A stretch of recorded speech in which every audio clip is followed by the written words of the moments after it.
Tempo असला समजा वर समजा आपण न्यायला गेलो पलटी होऊ शकतो. 3 व्हीलर टेम्पो असला तर आणि 4 व्हीलर असला तरी पण त्रास शेवटीला होणारच. ये पीएमसी के जो भी इंजीनियरिंग विभाग है, मेंटेनेंस विभाग है, एक नंबर के लापरवाह लोग हैं. हमको तो लगता है कि वो पढ़ के ही नहीं आए हैं, डायरेक्ट ऐसे ही एडमिट उनको सर्विस में रखा है.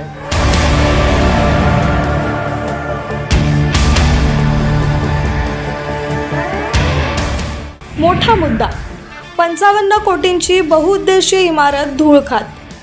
6 वर्षानंतरही ओसी नाही. 34 गाळे 94 कार्यालये बंद. 7 कोटींचे 2 पूल निष्प्रभ. 2020 पासून प्रकल्प वापराविना. मुंबई एपीएमसीच्या फळ मार्केटमध्ये 55 कोटी रुपये खर्च करून उभारण्यात आलेली बहुउद्देशीय इमारत 6 वर्षानंतरही बंदच आहे. 34 गाळे आणि 94 कार्यालयांचा हा प्रकल्प 2020 मध्ये ताब्यात आला, मात्र आजही ओसी मिळालेली नाहीये. विशेष म्हणजे या प्रकल्पासाठी 7 कोटी रुपये खर्च करून बांधलेली 2 पूलही वापराविना पडलेत.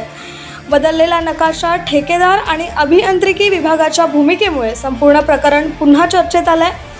कोट्यवधी रुपये खर्च पण सुविधा शून्य. हा प्रकल्प विकासाचा की व्यवस्थेच्या अपयशाचा नमुना. पाहूया मुंबई एपीएमसी अभियांत्रिकी विभागाचा गौड बंगाल उघड करणारा हा विशेष रिपोर्ट. धक्कादायक माहिती. मूळ नकाशात बदल झाल्याची चर्चा. निवेदनाशिवाय पूल बांधल्याचा आरोप. ताब्यानंतरही ठेकेदाराला 60 लाख ॲडव्हान्स.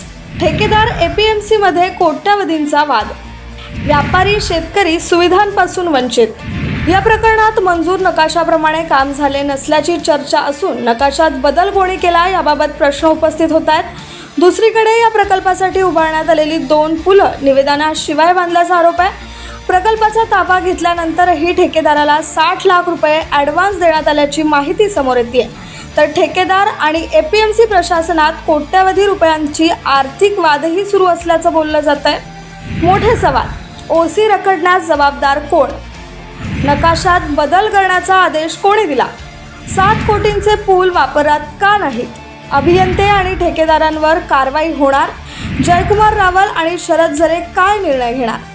कोट्यवधी रुपये खर्च झाले, प्रकल्प पूर्ण झाला, मात्र सुविधा अद्याप सुरू झाल्या नाहीत.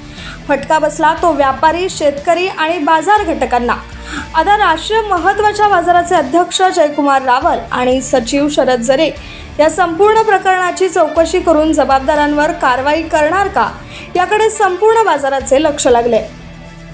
55 कोटींची इमारत, 7 कोटींचे पूल, बदललेला नकाशा आणि अनुत्तरित प्रश्न. मुंबई एपीएमसी मधील हा प्रकल्प नेमका विकासाचा की व्यवस्थेच्या अपयशाचा नमुना?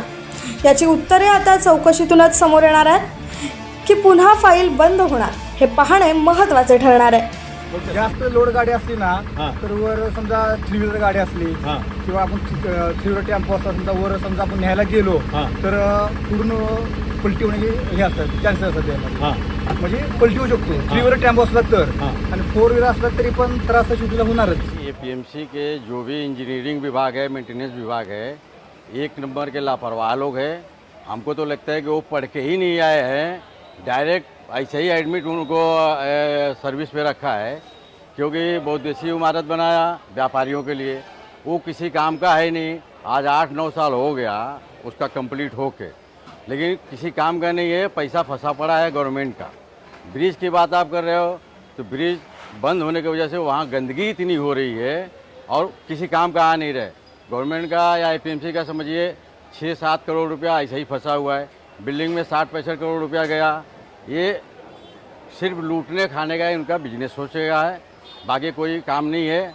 किसी भी एपीएमसी में जो भी काम होता है सब में उनको जिस उद्देश्य से बनाया जाता है वो उद्देश्य पूर्ति होती ही नहीं है. व्यापारियों को आज इतनी परेशानी है, ट्रैफिक जाम होता है. अगर वो दोनों ब्रिज चालू रहे तो बहुत सारी ट्रैफिक की समस्या दूर हो जाएगी. Bureau report, APMC news.